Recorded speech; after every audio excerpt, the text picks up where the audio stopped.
their substitute, Zdravko Ivanovic, who's got the goal. They've been pushing in this half. It started with Romain Esse on the right-hand side. He tried to beat his man, he crossed it. It was defended well. Then Ryan Leonard took another shot at it, and then Ivanovic headed it into the goal. A brilliant header, and 1-0 here.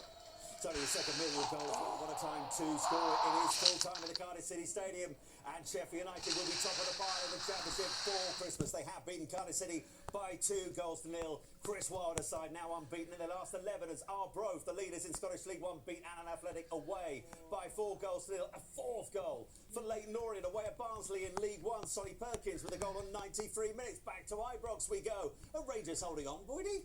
I've just hit the crossbar there again. Nico Rashkin does really well in the middle of the pitch, just robs one of the Dundee players, I can't remember, Cameron, of the ball, breaks forward and then just slips a lovely ball to Dessers. You think just put it in the back of the net.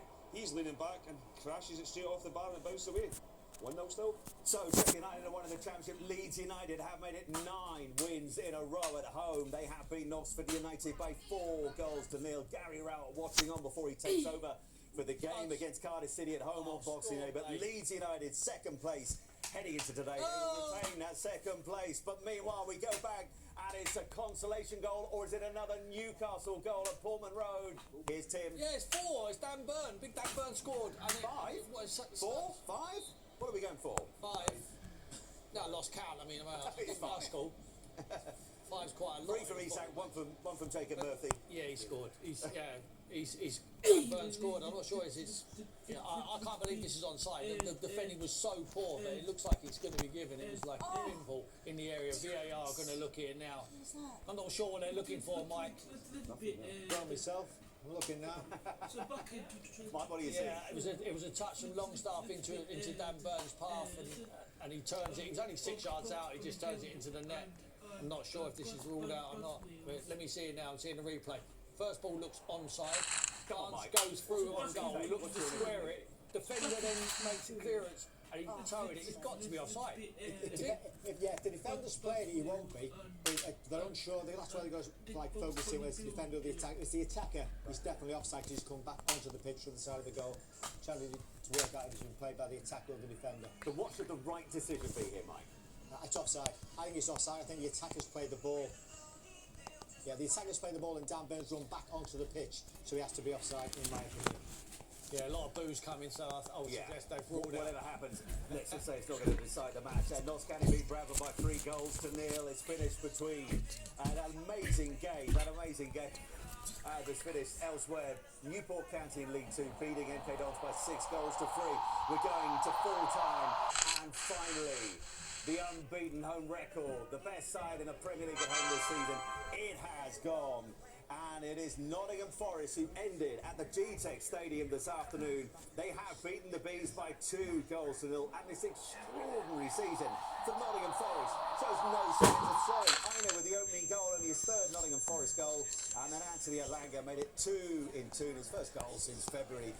And it gives Nottingham Forest a 3rd win in a row. They've beaten Villa at home. They've beaten Manchester United away. And now they've come to West London and they have ended Brentford's unbeaten record. And for now at least, with Arsenal kicking off away to Crystal Palace in the Saturday night football at 5:30, Nottingham Forest are sitting in 3rd. Extraordinary season. And it is also full-time at Portman Road, and it definitely did finish Ipswich Town 0, Newcastle United 4. The damage done after just 25 seconds. Isak opening the score, and Jacob Murphy made it 3 in his last 2 Premier League games. And then Isak with the next 2 goals. His hat-trick for Newcastle United. He's got 8 doubles for the club, but he got his first hat-trick today. And Newcastle United pick up only their 2nd win in the last 7 away from home as they thump Ipswich Town by 4 goals to nil. For Ipswich Town, they still wait for that first Premier League home win of the season. Back to the London Stadium we go. They're still going there. Someone's in the net. It's not the ball, Sue. What's happening? It's Wan-Bissaka. This is a brilliant clearance from him. Brighton are really pushing, and Cisse does well on the left-hand side. Crosses the ball into Lamptey. You think Lamptey's just going to head it into the back of the net. It's absolutely brilliant defending from Wan-Bissaka. Just gets there before Lamptey. They both collide. Hopefully they're both going to be okay, but Brighton are really pushing to get that win, and now still 1-1. Queen's Park Rangers now unbeaten in 7. They came from behind. They've beaten Preston North End by 2 goals to 1. Sunderland have beaten Norwich City by 2 goals to 1. That extraordinary game in the home park between Plymouth Argyle, who led Middlesbrough City, the National League, have beaten Southend United by 3 goals to 0. Hartlepool are going to get a late win against Yeovil. Gary Medine with the goal on 83 minutes, but the delay in that one as Hibs beat Aberdeen. But the Saturday night football in the company of Kenny Cates is Crystal Palace against the Gunners. Simon, thank you very much. Big game coming up on Saturday night football, not least for Arsenal, with a chance to close the gap on the league leaders to just 3 points. If they get the win against Crystal Palace, they've already beaten them once this week, but that was in the Cup and it was at the Emirates. This time around, it's the league, it's at Selhurst Park, and Palace have been in really good form of late. Kickoff is at 5:30, all the build-up is next.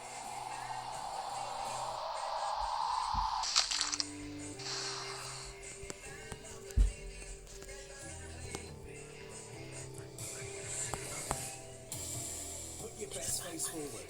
Soccer Saturday, sponsored by Gillette Labs.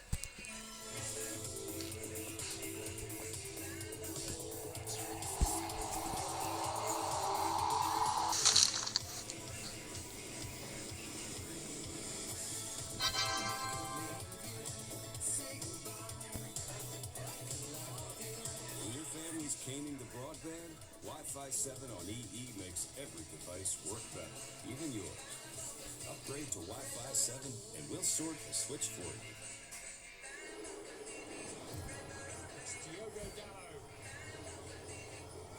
Puts the ball back across Garnacho.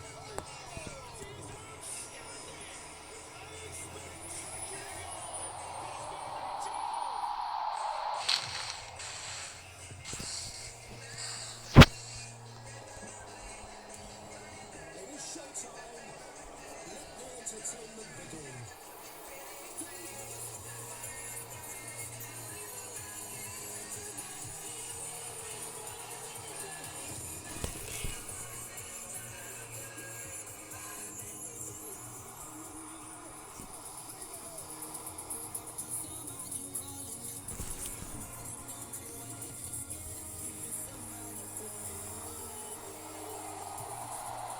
Manchester City.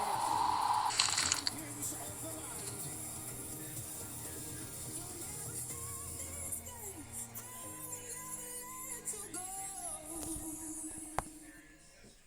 A rejuvenated Crystal Palace host Arsenal in tonight's Saturday night football. Oliver Glasner's side didn't pick up a win in the league until late October, but they've lost just once since. 3 changes from the Arsenal game in midweek. Chris Richards comes into the starting line. It was his first start in 3 months. And Nathaniel Klein comes in, as does Daichi Kamada. Arsenal have stuttered of late. They've dropped points in 6 of their last 9, but Mikel Arteta's men did beat Palace on Wednesday to book their place in the semi-finals of the Carabao Cup. They make 7 changes from that game. Declan Rice is only fit enough for the bench, but Odegaard and Saka are back, and after a midweek hat-trick, there's a place for Gabriel Jesus, just his 3rd Premier League start of the season. And Arsenal have a superb record at Selhurst Park. They've won 3 at the last 4 meetings here. Kick-off in South London is at 5:30. Brentford have suffered their first home defeat of this season. It's at the hands of Nottingham Forest, who beat them 2-0 at the GTEC Community Stadium. Big win for Newcastle. They put 4 past Ipswich at Portman Road, including a first hat-trick for Alexander Isak. And it finished all square between West Ham and Brighton. Max Vifa put Brighton in front, and Mohamed Kudus made it all square and earned West Ham a point. Let's take a look at the table then for Crystal Palace. That recent good run of form means that they're clear of the relegation places by 4 points. They can extend that if they can get the win against Arsenal. Meanwhile, for Arsenal at the top end of the table, that defeat from Manchester City means they can stretch their lead over them to 6 points if they get the win, and they can move to within 3 points